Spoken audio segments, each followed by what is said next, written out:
Ani bujo, maingan in dejnikas, deshkan zibi and donjiba, mangandodem. I mentioned in my language who I am. My name is Maingan. I'm a member of the Wolf Clan, and I come from a community called Deshkanzibi, which is a reserve just outside London, Ontario, called Chippewas of the Thames in the English form. But today, we're venturing into our next segment of Niche Vibes. Niche Vibes comes from a long history of well, in my history, I've been able to do a couple radio shows that I called Niche Vibes, and Niche Vibes comes from Anishinaabe, and the vibes just comes from whatever happens during the show. This is a podcast that we use at the Faculty of Health at the University of Waterloo, and the purpose of it was originally to get to know other people that work at the university, see who's here, maybe start a friendship, and just build more knowledge base between the people that work here. And all the people who's been on the show, it's really started a new friendship because there's so many great, talented people here at the university. And you don't really know them until you get a chance to sit down and chat with them. And sometimes you'll find you have more commonalities, and it's really always a thrill to be able to get to know people and create new friends. So that's what Niche Vibes is about, and it's always a show that we do without any script. It's just a matter of people chatting and having a conversation wherever it goes. That's kind of the theme of what Niche Vibes is about. So we have a very, very special guest today, and I'm really thrilled to have this interview. We have our president of the University of Waterloo here to visit us. And I think this is really going to be a good conversation because it's just a matter of us coming together, and we got to know each other a few years ago when I came on board. And my experience, I guess, working with our president and University of Waterloo has been just tremendous. I think what I didn't know coming over of how much of a dedication this university has put forward to look at indigenization and to look at how Indigenous people live and what we can do to make things better and improve, and vice versa, bring some Indigenous knowledge and perspective to the university. So that was really, for me, an eye-opening moment because I've worked at different organizations where, they talk about trying to bring more perspectives in, but it doesn't always tend to work out as good as what I've seen here.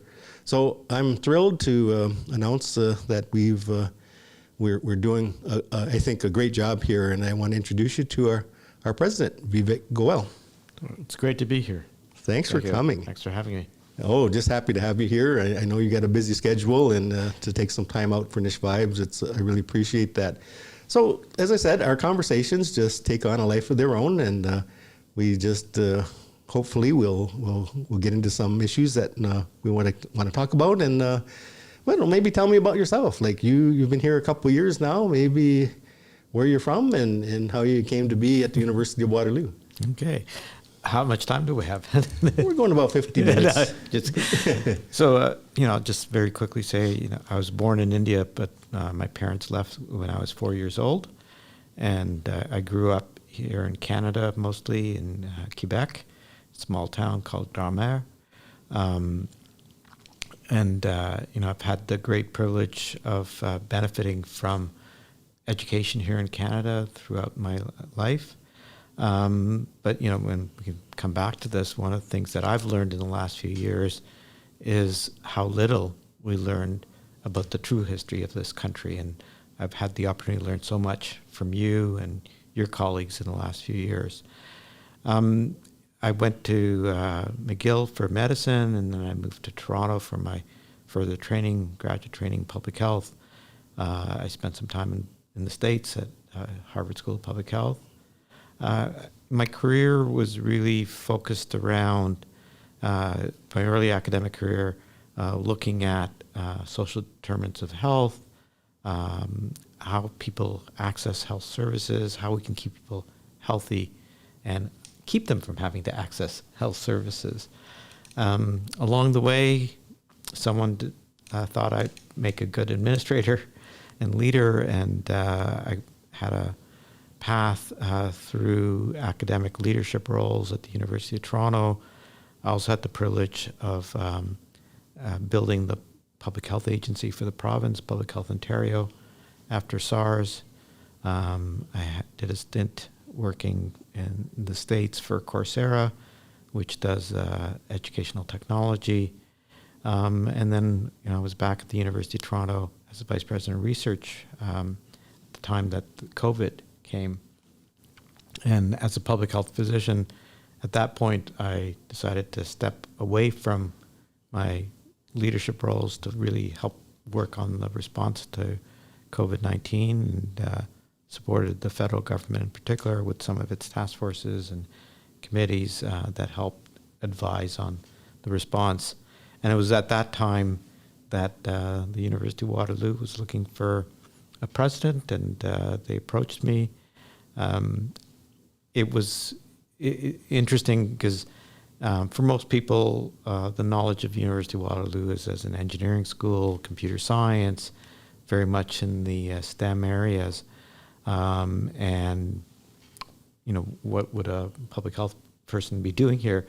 But as we're sitting here in the Faculty of Health, in fact, the university has a very strong presence in health and in public health in particular.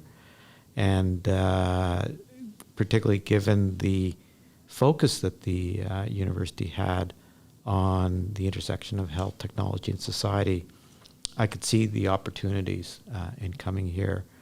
And I've had 3 years now at the University of Waterloo. It's been a very interesting time. We've had lots of really great projects to work on. We've also had some very challenging times that we worked our way through. I'm very proud of the work that we've been able to do together, along with Jean Becker and many others, on advancing our indigenization work and our commitments to truth and reconciliation. And I continue to look forward to doing that. No, that's wonderful. As you came to Canada, and I know the education on Indigenous history is pretty minimal here in Canada. It's getting better, and I know that through this public school system. Yeah. But when you came to Canada, what do you remember about, First Nations or Métis or Inuit people? Was there anything, or maybe it's unfair, what age did you come over to Canada? Yeah, I was 4 years old. So, okay. Yeah. But, I think, my first real memories would be what you see on TV, right? Cowboys and Indians movies. And, and for me, for coming from India, the big question always was the confusion between Indians of different types. And, the language that we use today, First Nations and Indigenous and Inuit Métis, like those terms weren't really used in 50 or 60 years ago. People talked about Indians. And then, I think the history that I learned in school was really told from the settler colonial perspective, right? It was a very Eurocentric history. Things I would see, I remember my family going on a cross-country trip, and, we'd see different places, you'd have teepees, and it was, in retrospect, I realized they were really just like shows put on. There wasn't really exposure to real life, what was happening for people. You brought up something I never asked anybody before, but how do Indians feel about Indians being called Indians here? I never thought about that before. I don't think, because Indians were also subject to colonialism, right? Yes, yes. And I think for most people in India, they don't really know much about this, what's happened here. The whole idea of West Indies, East Indies, and so on. In India, it's just India. Right. But, I think there's probably more confusion today as there's been more immigration from India into Canada and to other American countries. But, it's not something that I think people spend a lot of time worrying about. That's for sure. Yeah. But, it's kind of we're seeing a lot more Indian students in the region, and I think education has brought a lot of Indian students here, which is really great. I think the merging of cultures. I think when I do speak to Indian students, there's quite a resemblance of our history. You know, there was a colonialism that gathered in both of our regions, and the cultural component I notice have a lot of similarities. Yeah. We practice, we believe in our creator and however we choose to call creator. But even in our smudging ceremonies and other events that like having fires and things like that seem to be common. But I think that's natural around the world. Indigenous people, there's so much, I guess, if you compare them all, there's a lot of similarities around the world. I kind of relate that back to the originality of humans on Earth and how we actually came to be and the ceremonies that we do. So do you practice certain ceremonies? If you want to answer that, that's fine. If not, but how do you seem to balance your busy role, as an administrator, as a president, as a doctor, as a family member? How do you find balance? Yeah, certainly I could say I'm a lapsed Hindu, and I don't practice on a regular basis, but I do take part in ceremonies, and I agree with you. There is a lot of similarity, the role of fire, water, and I think, again, those were the common elements. So many religious traditions are based on those characteristics. I think the most important thing in terms of balancing is making sure you find time for your family and yourself, right? And I like to travel. I like to cook. There's lots of things that you can do to keep yourself well, working out on a regular basis, and taking part in your community. So, and I think that's what community traditions, religious traditions really do. They bring people together around their families, around their communities. So how does your family cope with your busy lifestyle? Like, do you have children, I imagine? Or Yeah. My children are grown up, so Okay. they're in their 30s. We have a grandchild. Oh, congratulations. But we try to make sure we always find time for family. So you moved over to Waterloo, or do you still kind of live in both regions? I kind of live in both because my wife is still in Toronto, but Okay. I have a place here in Waterloo, and we go back and forth. Okay, so you see a lot of the 401. Yeah. Yeah. I see the taillights in front of me. My previous role was at London, so I know the 401, every bump on it. So Yeah. that's just the way things work. But I guess for vision, presidents usually have an idea of what they'd like to accomplish in your time here. I imagine you gave it a lot of thought about how you've evaluated what the university looks like, and maybe some things that you'd like to see happen here. Do you have anything you'd like to share in that area? Yeah. Well, I think it's really laid out now in our Waterloo at 100 vision that we developed over my first few years. And that was based on a lot of consultations over about an 18-month period right across our campuses. I also looked at many of the previous documents and areas of strength that have been identified for the university. And, at its core, Waterloo at 100, which speaks to where we'd like to be by our 100th anniversary in 2057, is about reaffirming our commitment to doing things differently. And when the university was founded, it was founded by local community leaders based on the challenges that we're seeing in their community and the country and globally at the time. And we have similar challenges, different challenges, but we still have the same need. We need to prepare our students to be leaders in this very rapidly changing world. We need to do research that's impactful, that's connected to what's happening in society. We need to help find solutions to the big global challenges. And so the first part is really reaffirming that commitment of the institution, our commitment to doing things differently, particularly in the way we do education, through our co-op education model, our commitment to innovation and entrepreneurship, our commitment to connected research, and our commitment to continuing to stay connected to our community, which helped found us. So our vision is really based around how do we continue to do things in the way that we're well known for globally and address the big global challenges. The reality is the challenges are becoming more and more complex, and in order to address them, we have to have people come together across disciplines, across departments and fields. And so that is one area in which we're really going to be focusing in on.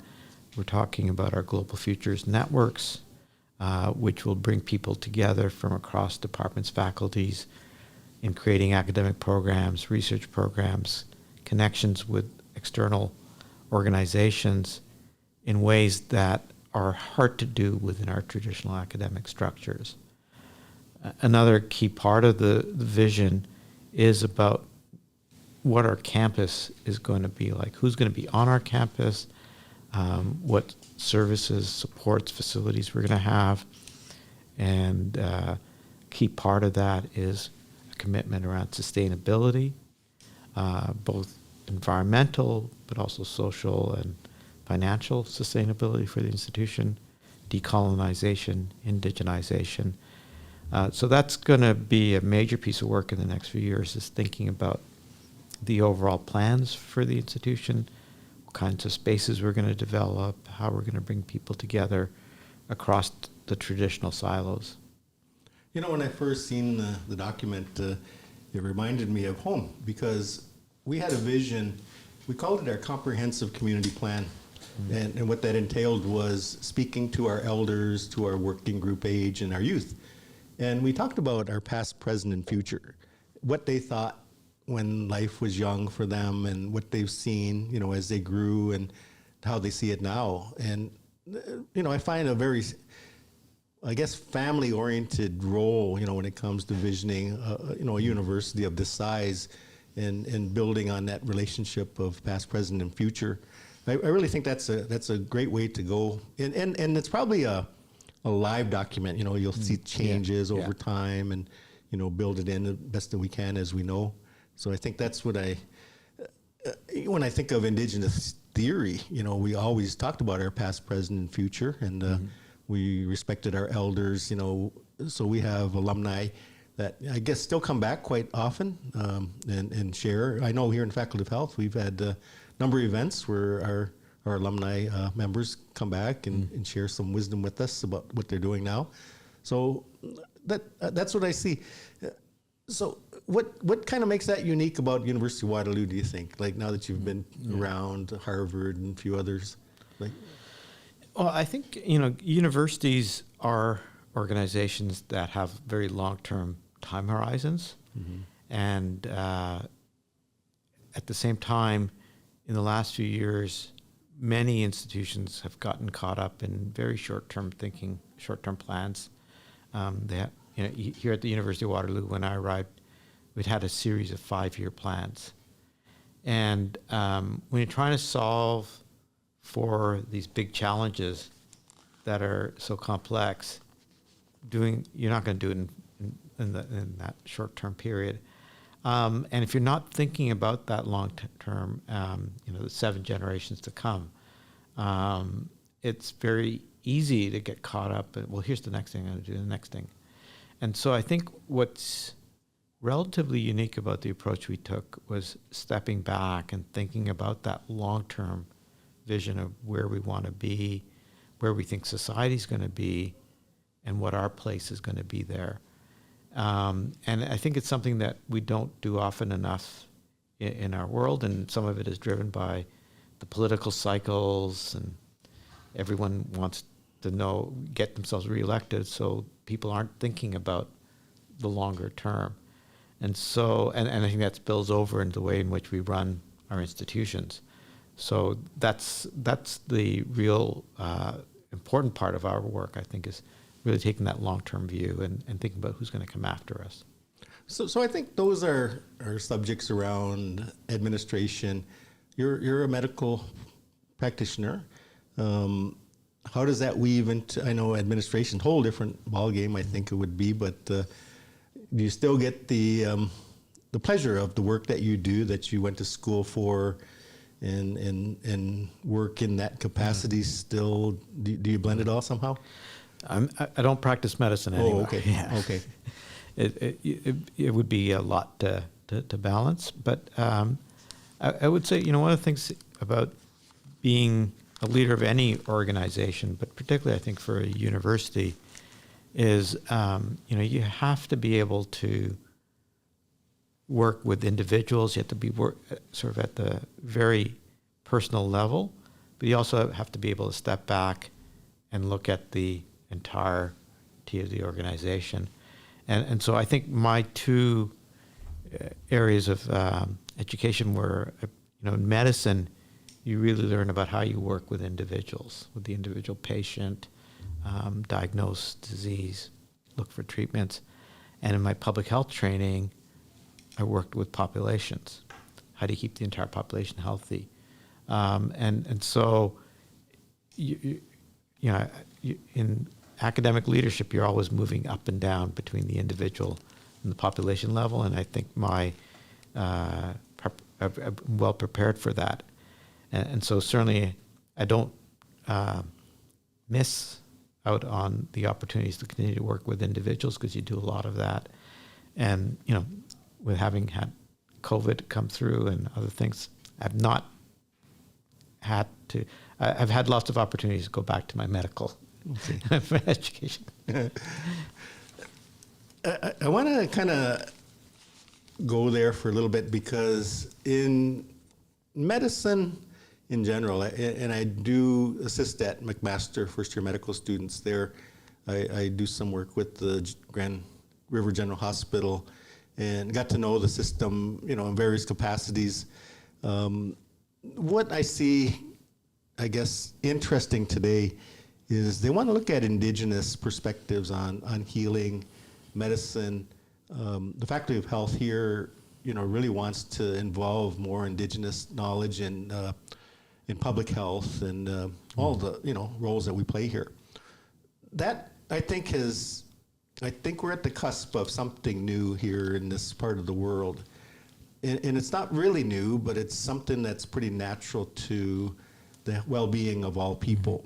When we look at the medicine wheel that we kind of use as a guide, your emotional, mental, physical, and spiritualness, I don't think it's really different about how medicine operates, but how we relate those to each other for a person's, attention to their medical issues. If you now can kind of know a little bit more about like indigenous theories of medicine, do you see any resemblance to that now? Yeah, and absolutely. And I think, again, medicine, medical training, health sciences in general, we had a period of time where, if you go back over 100 years, 150 years, medicine was not seen as a science, right? And it wasn't even seen as a highly educated or profession. There was a time when barbers were surgeons, right? And Okay. It was, and not to denigrate barbers, Right, but of course, they yeah. do a very important service. But it was a technical trade. It was only in the last part of the 19th century, early part of the 20th century, that the scientific method started to get brought into medicine, and medical schools became part of universities. So if you think of it in the sort of scale of human history, it was relatively recent. And by the middle of the last century, medicine really started to swing into the full science mode, discovery of antibiotics, vaccines. Then we started to get major surgical procedures as anesthesia evolved. And so by the time I was training in medicine in the 1980s, it had swung very much into that science model There was very little time. We certainly didn't have people like yourself coming in to be part of the education program. There was very little time about things like communication skills or how to think about families. I think in the 90s and early 2000s, people started to realize that we weren't getting the outcomes that we thought we were going to get from all these scientific advances. And we started to think about the fact that, while we have lots of great treatments for different diseases, if you don't think about the whole patient and their families, they're not going to have a healthy life. And so I think we're getting to a stage where there's more balance being brought into health science education. And as we look forward, I think we're going to look even more to traditional ways of knowing. And again, as we were talking about earlier, indigenous knowledge is the bases are similar. If we go to traditional Chinese medicine, very similar thoughts. Ayurvedic medicine, very similar thoughts. And I think it's getting the balance right between the scientific method and the Western medicine and these more traditional approaches. I kind of think to put a swing on this for Indigenous perspectives, we look at the environment and our Mother Earth as our main provider of medicine. And I think what we've done, and I think many people have done, was really try to protect this Earth. Think about climate change and how we're treating the Earth and how much that Earth provides for us when it comes to natural medicines. Yeah. I gather medicine. I'm one of the practitioners of certain medicines. We gather certain medicines and turn them into salves. This is a cedar salve here. Yeah. Stuff like that. We use bear grease and stuff like that. We didn't have doctors, I guess, previous to 1970s. I remember we didn't even have access to medical doctors, so a person on our reserve would know about midwifery, and all kinds of, supports for people that are ill. And we've been able to manage to keep a lot of that, knowledge. But I think our first reaction to keeping the Earth healthy is, one of our goals, so that we can have good medicines grow and we can still have natural medicines that are availability. I really believe in the science part of it too. So there's a balance between them all. And I'm going to give you a scenario. What happened at the hospital that I was working at? They put me to first year medical students, and they were so open about natural medicine, herbs, and things like that. I think the second year I went over to the third years, and I've seen a drastic difference in thought process during that time. It was hugely science, which is good, but then they kind of started minimizing the work that we do for natural medicines. I think what was injected into their education, was to really rely on the research and science part of it. And I kind of went back to the first years to see where they were, and they kind of kept that in their frame of reference, that natural medicine. And so I think if we get to them at student level, to introduce these things, because Native people are starting to speak out now about these things. For a long time, we kept it very quiet because a lot of our knowledge was appropriated, in various ways. And I think we needed to finally come out and talk about, the importance of natural medicines.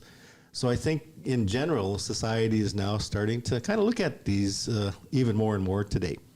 And as a person of science, I got a chance to know David Suzuki, throughout the years. And I watched him transition, like from a young person to a person that found indigenous knowledge and really started, making that a huge emphasis on his research and the way he lives. So I think it's all there. I know we have vast programs here. I don't know if we have medical schools around. We probably won't be able to go there, at this. But now that we're kind of related to the regional hospitals here, I think there'll be a closer relationship to medicine, hopefully. Is that kind of in theory a thought? Yeah, well, absolutely. In terms of health science education, we do have a significant presence. We have faculty of health, we have public health, kinesiology, social work. We also have optometry and pharmacy. So it's not as if we don't have health Right. sciences education. And then on our campus in Kitchener, McMaster does have medical students. So we have a good array of health science programs. We have an incredible amount of health research happening. So I think that's going to continue to grow. And with the hospital partnership, in terms of working with them on innovation capacity and research, and then looking ahead with the announcement in the summer about building a hospital on our North Campus. In a few years' time, we'll have some greater opportunities for collaboration. And I think some of these areas that of looking at different types of knowledge and different ways of knowing, helping to learn about what the mechanism of action is. So the cells that you have, I'm sure our colleagues in pharmacy would be interested in analyzing and seeing what we might relate to. We know that many of the medicines, or all of the medicines traditionally in Western medicine came from natural products, right? Mm-hmm. Aspirin or digoxin.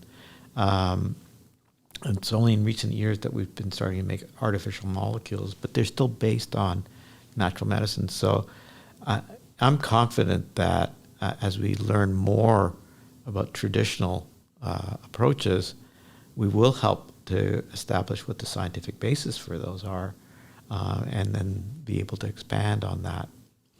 I think that foundational piece is really important. Like when we look at the land, for where the hospital will be situated, we did a pipe ceremony just to, I guess, feel that the land has given us what it needs so we can provide a space for them. And you were there, and we had a few others that came along that day, and we walked the whole site. I was so proud that day, because that didn't happen, just a few years ago, things like that. And we had CEOs at the hospitals come, and now they're merging, and it's, I think, a whole different understanding, of sharing this knowledge. I think I felt pretty proud that day. Yeah, no, absolutely. I think the commitment is very real, and at the same time, we know there's a lot of work to be done. Oh, absolutely. But you've got some history now on commitment. We've made a commitment here at the university for, it'll be going into our third year now. Mm-hmm. And I think that was pretty new. You were still kind of new to the university. And what persuaded you to even consider that? Like, even if you were kind of new to the university, like, how did you kind of come to a conclusion that that would be something important? I think you convinced me. But, I think just looking again at the history and the fact that we had done a lot of things, but we weren't doing it in a very concerted way. And, the time we did that, we just created the office that Jean Becker now holds, mm-hmm. the Associate Vice President, Indigenous Relations. So I think making the commitment at the institutional level was meant, on my part, to really show to the community that we are very much behind the efforts that are being made by the community, and that the support of the institution is going to be there. That was another amazing day. We had a huge group of people, and we did a big ground dance out there, and when I look back at that history, I'm proud of that. Whenever I work other, areas, I always show them that.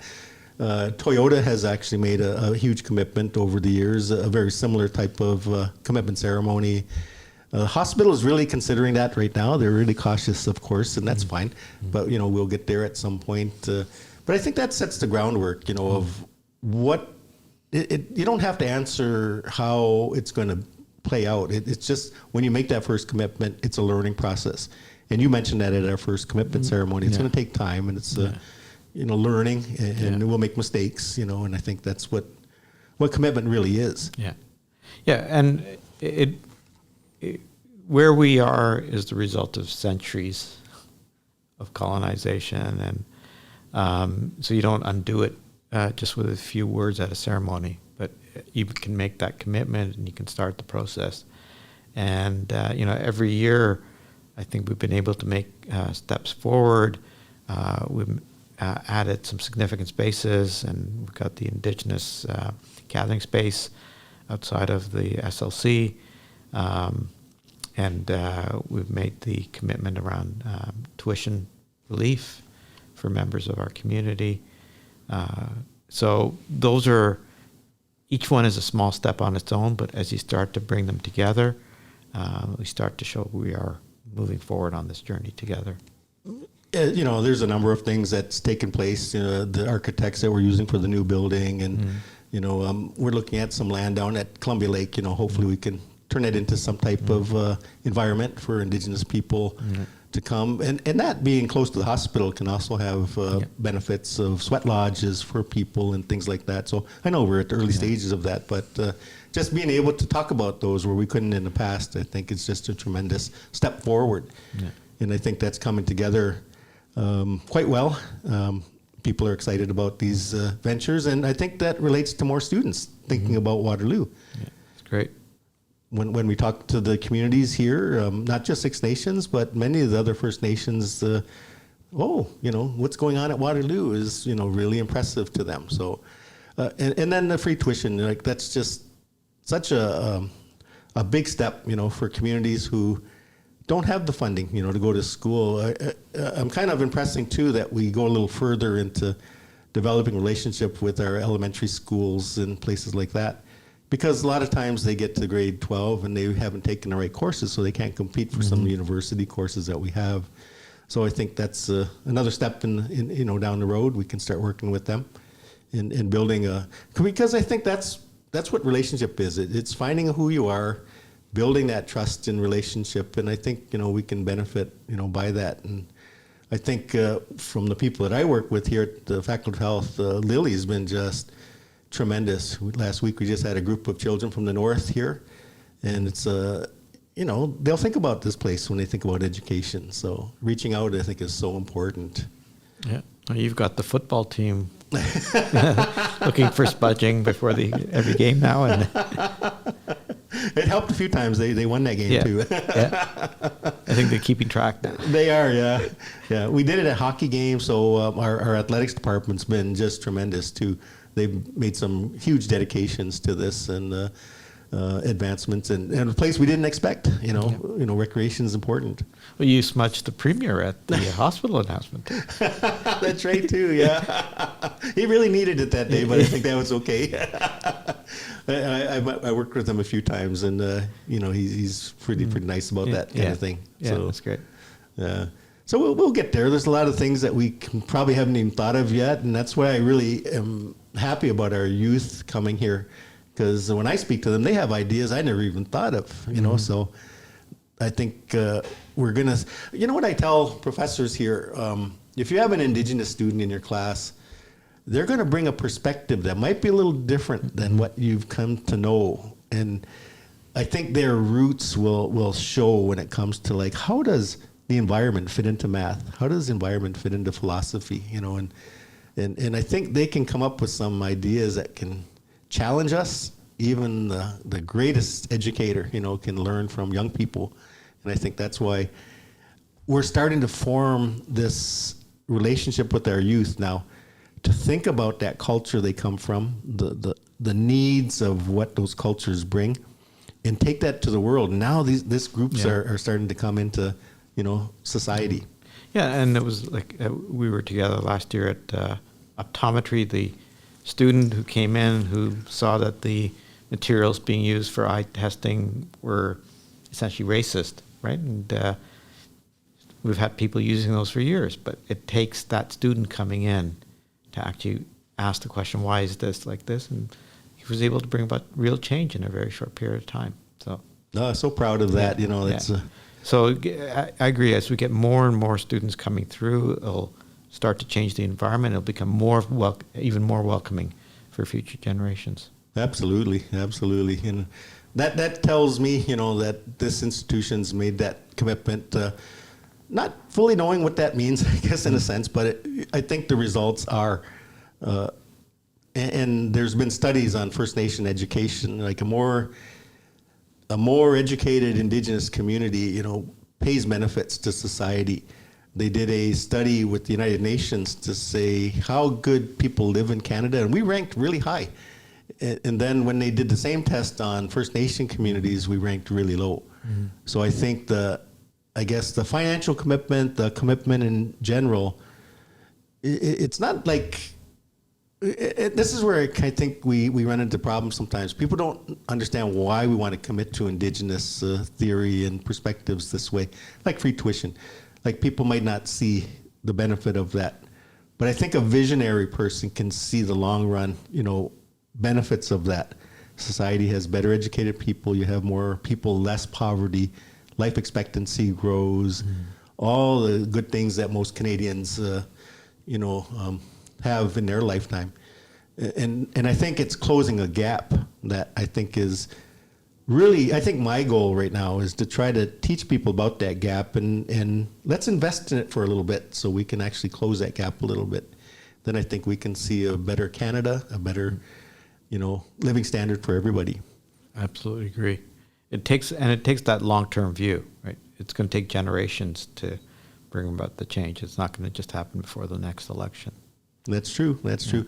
I sat as chief of my nation, and I don't think it takes those titles sometimes to be a leader. I think I can still work with our nation, without the role. And I ventured into education because I want this generation. I ran a course here called Truth, Reconciliation, and Health. And all those students that took that course have a whole different view now of Indigenous people, our history, our future. And ironically, a couple students in the class actually changed their educational direction, and they want to work with youth now. So I think this is what this kind of knowledge can do for Canada. It can help people participate in, making things more equal. Agree. I'm excited about that. Yeah. Very much so. So you've been to our events, and and I'm really happy that you come out to the events that we have, and you've been over to WISC, which is our student center, knowing that our numbers are still not huge yet. I think we're working on it. So is like thinking about your role in the Indigenous community here. And just formulate this question right in a way that. Like, the university's made this commitment, and how our future will exist, looking at the University at 100. I don't know, I'm struggling trying to ask this kind of question because I guess you answered a lot of it already about what you think in your vision and how we fit in there. But I think it's more, I guess, not just business. I guess it's more in a personal point of view with Indigenous people, because I think that's where Indigenous students excel, when they feel like they've been heard and they've got a chance to get to know their environment. So maybe down the road, something we can do, like more sharing circles together, with our students. I know you're very busy, but there's a value in that for our students to know that, our president has made this commitment. You know how many comments I get from our convocation ceremony now, by bringing the drum and having Eagle staff, here at the university. That just opened tremendous doors for our young people, not just Indigenous, because sometimes after our convocation ceremony, I'll go walk and visit parents, and I get stopped all the time that they really appreciated that. So I think you were a big part of making that happen. Yeah. No, I think those are good examples of some of the changes, and I agree that we need to bring the Indigenous students that are coming into the university together and listen to them and have opportunities for interaction. And I think on the other side, continuing to create the opportunities for all members of our community to learn about the history. And I'm always amazed when we're at convocation, you speak for a few minutes at the beginning, a few minutes at the end. And it's a day of celebration for people. So as you quite rightly say, you don't want to bring the room down, but in a very respectful way, you remind everyone of the history. and for many people in the room, particularly immigrant families like my own parents, would not have had the opportunity to learn about any of this history. And so what we do in those convocations every time, even if there's one or two people every time that hear from you and hear something for the first time, you've made a difference for those people. But at another scale, we've done the Kairos blanket exercise together a number of times. We did it with our entire executive team. We did it with our board of directors last year.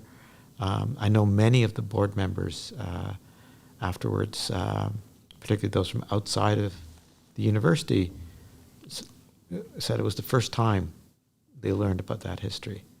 And so as an institution, we have so many ways of bringing these stories and this knowledge out to other members of the community. And I think that's all part of this journey that we're on. I got a chance to speak with a new chancellor, and he was very excited.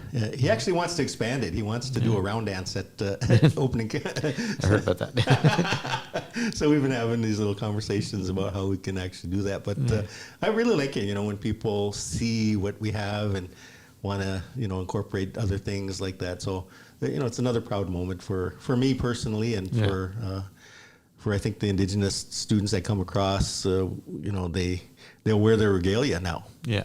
That's great. And that's a tremendous change, for people. So I really like that. So Amy says we're getting close to our time. Is there anything you'd like to share in our last few minutes? No, I think I just want to thank you again for everything that you do. Again, beyond the support for Indigenous students, developing Indigenous programs, Indigenous research, there's so much of what you do that's about just building community in general. And one of the things I hear after every September 30th, when we do the walk around campus, people see that as a really important community building activity. And again, in a world in which we're all moving at such rapid pace, we don't have time to sit down and talk with each other. These activities remind us of the ways in which we can build our connections. And so the commitment is to indigenization, but the indigenization work is also helping us in building our community, which is really important. Well, you're a big part of that, and I want to thank you for that. Got a little gift for you here. Since you like the beadwork, I found some more beadwork. I got to get you a hat next. Okay, but okay. Well, thank you very much. And there's some passing of tobacco for you to thank you very much. Use however you choose. At every Niche Vibe show, they all take on a life of their own. The conversations, like I said, is just kind of comes out of the blue. And I really had a really nice time talking to you today, and we're waiting for this to come out. It'll be a little bit before we get all the editing done and things like that. But I'm really happy that you're able to join us today and be a part of Niche Vibe's celebration together. Yeah. So all of you that are out there, we're still working on trying to get some good music here. There's a song that I always play at my shows. It's called "Come and Get Your Love" by Redbone, and it's we've ran into, I guess it would be copyright issues when we do podcasts nowadays. So I got to get worked in there somehow. Okay. But anyway, thank you so much. Timigwech in my language says thank you very much, and we'll see you at our next show. Thank you, Amy, for all your work that you've done for Niche Vibes over the time that you were here as a student, and it was such an honor to work with you. Miigwech, everybody. Thank you. Have a great afternoon. Bye.